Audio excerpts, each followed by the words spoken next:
Assalamualaikum warahmatullahi wabarakatuh. Hai semua, perkenalkan namaku Muhammad Iqbal Ramadan. Aku dari Prodi PGSD Universitas Muhammadiyah Tangerang. Di kesempatan kali ini, saya akan menjelaskan tentang contoh proposal tindakan kelas dengan dosen Pamawardi. Pasti sudah pada tahu kan? Yuk, daripada penasaran, kita lihat contoh proposalnya seperti apa. Nah, pada slide pertama, kita akan membahas tentang peningkatan hasil belajar PKM melalui metode information search pada siswa kelas 4 SDN Karang Tengah 3 Kota Tangerang. Nah, kemudian di sini kita akan membahas beberapa topik. Ada 3 bab, jadi terdiri dari bab 1, bab 2, dan bab 3. Dan bab 1 terdiri dari latar belakang, identifikasi masalah, pembatasan masalah, perumusan masalah, tujuan, dan manfaat. Untuk di bab 2 ada landasan teori, penelitian yang relevan, kerangka berpikir, dan hipotesis tindakan. Dan untuk di bab 3 itu membahas tentang metodologi penelitian.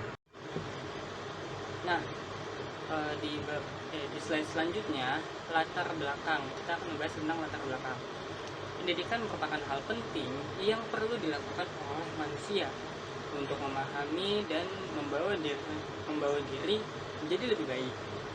Menurut Undang-Undang Republik Indonesia Nomor 20 Tahun 2003, pendidikan adalah suatu usaha sadar dan terencana untuk mewujudkan suasana belajar dan proses pembelajaran agar peserta didik secara aktif mengembangkan potensi dirinya untuk memiliki kekuatan spiritual, keagamaan, pengendalian diri, kepribadian, kecerdasan, akhlak mulia, serta keterampilan yang diperlukan oleh dirinya, masyarakat, bangsa, dan bahkan bisa negara.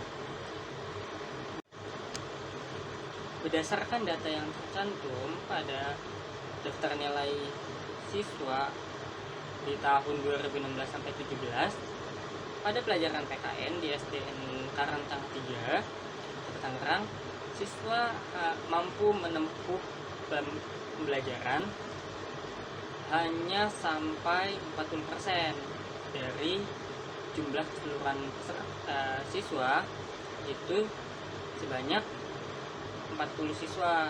Jadi yang mendapatkan nilai di atas KKM itu sebesar 16 siswa. Nah, KKM pada pembelajaran PKN tersebut adalah 75. Jadi pembelajaran PKN kelas 4 cenderung rendah karena didominasi oleh guru yang menerapkan metode ceramah, sehingga metode tersebut membuat anak-anak lebih merasa jenuh dan tidak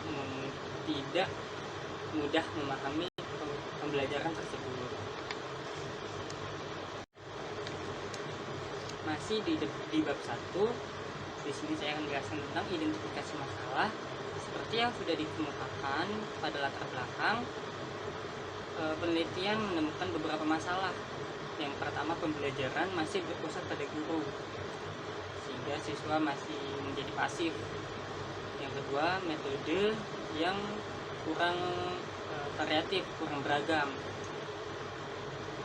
Kemudian yang ketiga, kegiatan pembelajaran yang terkesan monoton, sehingga siswa lebih merasa cepat jenuh.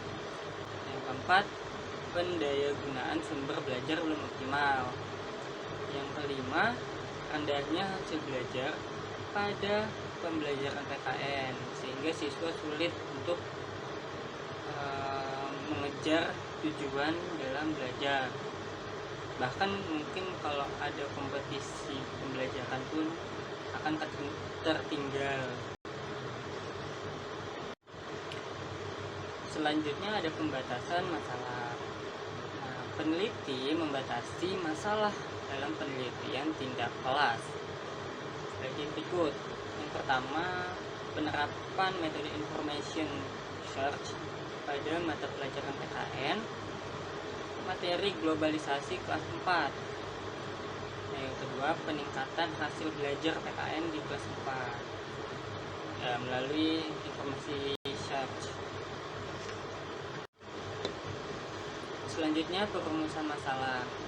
Berdasarkan pembatasan masalah tersebut, dapat dirumuskan masalah dalam penelitian tindak kelas.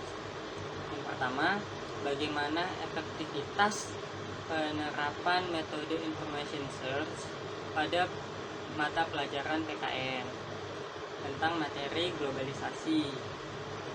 Yang kedua, bagaimana upaya untuk meningkatkan hasil belajar siswa pada pembelajaran PKN dengan metode information search. Nah, selanjutnya ini ada tujuan. Tujuan ini sehubung dengan rumus masalah yang tadi, maka tujuan penelitian tindak kelas ini adalah menetapkan metode information search pada pelajaran PKN materi globalisasi di kelas 4 SDN Karangtengah 3 Kota Tangerang. Yang kedua, meningkatkan hasil belajar PKN di kelas 4 SD melalui information search. Nah, selanjutnya ada manfaat. Manfaat ini dibagi dua, ada yang teoritis dan praktis. Yang pertama, teoritis dulu. Penelitian ini dapat diperluas pada pembelajaran dengan menggunakan metode information search terhadap faktor-faktor penyebab timbulnya masalah yang telah teridentifikasi dan belum diteliti dalam rangka pengembangan pembelajaran PKN dalam penelitian yang relevan. Yang kedua ada praktis. Yang praktis ini kita bagi 3 lagi. Yang pertama bagi siswa. Nah, untuk bagi siswa ini untuk menumbuhkan motivasi siswa dalam proses belajar. Yang kedua, meningkatkan hasil belajar bagi siswa, baik itu kognitif ataupun afektif. Yang kedua itu bagi guru. Bagi guru mengetahui strategi pembelajaran yang bervariasi untuk mempelajari dan meningkatkan pembelajaran PKN dalam materi globalisasi. Menambah pengetahuan guru memperoleh sumber pembelajaran untuk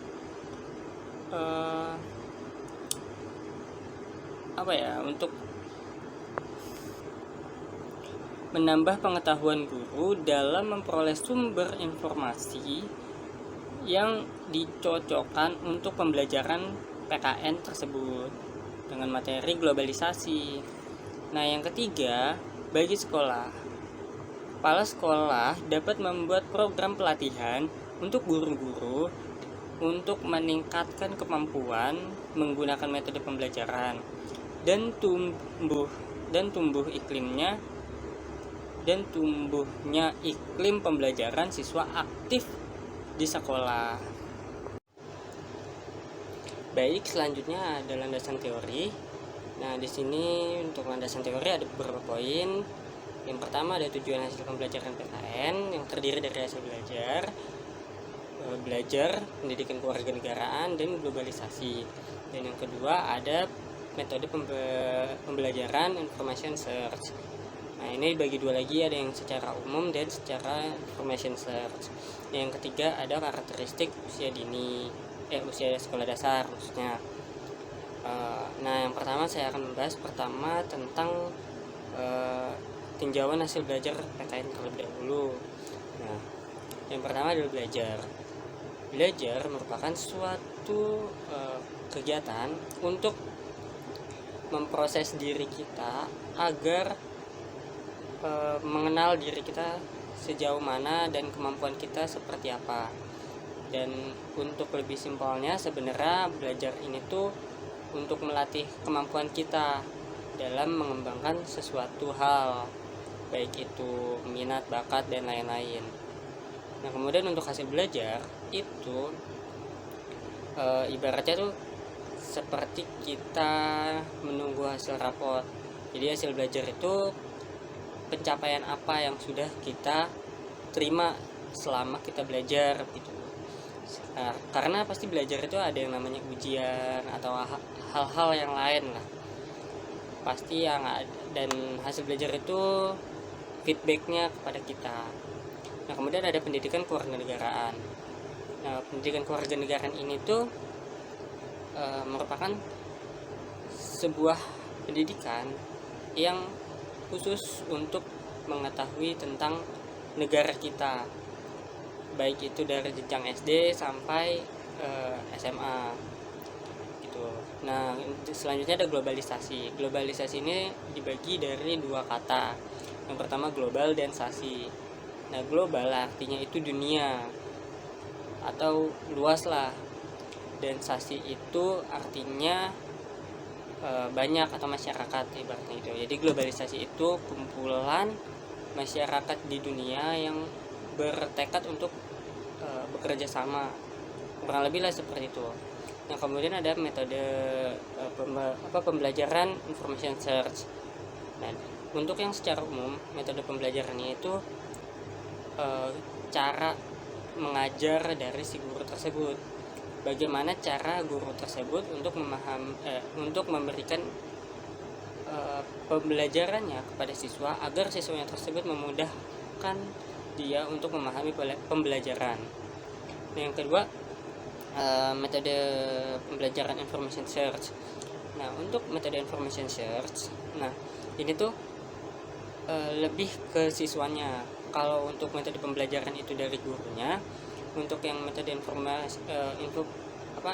search itu dari siswanya. Jadi siswanya lebih aktif, dituntut lebih aktif untuk mencari informasi, baik itu jawaban secara lisan ataupun hal-hal yang lain. Karena sekarang sumber informasi itu sudah banyak, baik itu dari internet atau hal-hal yang lainnya. Nah, kemudian untuk ketiga ada karakteristik anak usia sekolah dasar. Nah, di karakteristik ini kita mempelajari tentang karakter si anak.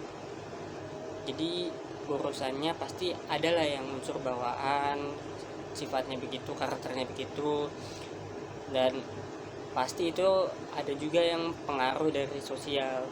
Kita sebagai calon guru atau sebagai guru bertugas untuk membimbing siswa tersebut agar tidak turun ke dalam hal-hal yang negatif. Jadi kita hanya bisa menuntun dan mengarahkan siswa tersebut, tetapi tidak menutup kemungkinan untuk kita bisa melarangnya, karena ada beberapa alasan kalau sekarang anak-anak zaman sekarang sudah banyak yang melakukan tindakan-tindakan yang di luar dugaan kita gitu. Nah, selanjutnya dilanjutkan dengan penelitian yang relevan untuk menunjang bahwa penggunaan metode information search yang peneliti gunakan merupakan metode pembelajaran yang terbukti dapat meningkatkan hasil belajar siswa. Maka peneliti mencantumkan hasil dari penelitian sebelumnya yang relevan ke dalam penelitian ini. Di sini terdapat beberapa penelitian dari beberapa para ahli. Yang pertama penelitian Ipung. Nah, dia menjelaskan bahwa penerapan strategi information search sebagai upaya meningkatkan prestasi belajar siswa kelas 5. Jadi penyampaian informasi mencari informasi ini tuh untuk memudahkan siswa lebih aktif lagi agar siswa tidak buta dengan informasi. Seperti yang kita ketahui kan teknologi sudah canggih, jadi buat apa gitu kalau misalnya kita hanya berfokus menunggu informasi tersebut, lebih baik kita mencari informasi tersebut gitu. Nah, selanjutnya ada pola kerangka berpikir. Metode information science dapat menjadi salah satu solusi untuk meningkatkan hasil belajar pada mata pelajaran PKN di sekolah dasar terutama, karena metode ini siswa dapat memiliki informasi yang lebih tentang materi yang akan diajarkan, sehingga siswa menjadi menarik dan lebih aktif dari sebelumnya, dan hasil belajar pun tercapai. Selanjutnya ada hipotesis tindakan. Penelitian ini adalah penggunaan metode information search diduga dapat meningkatkan hasil belajar PKN tentang globalisasi pada siswa kelas 4 di SDN Karangtengah 3, Kota Tangerang. Selanjutnya ada metodologi penelitian. Nah, metode penelitian ini terdiri dari beberapa bagian, beberapa isi. Yang pertama itu ada pendekatan penelitian, kehadiran dan peran peneliti lapangan, tempat dan waktu penelitian, instrumen penelitian, indikator keberhasilan, teknik pengumpulan data, teknik analisis data, dan keabsahan data. Nah, tujuan dari metodologi pendidikan ini untuk memvalidasi kegiatan yang ada di lapangan. Jadi untuk membuktikan bahwa data yang diberikan sebelumnya itu benar atau tidak, atau datanya itu jelas atau tidak, begitu. Sekian dari saya, kurang lebihnya mohon maaf. Wassalamualaikum warahmatullahi wabarakatuh.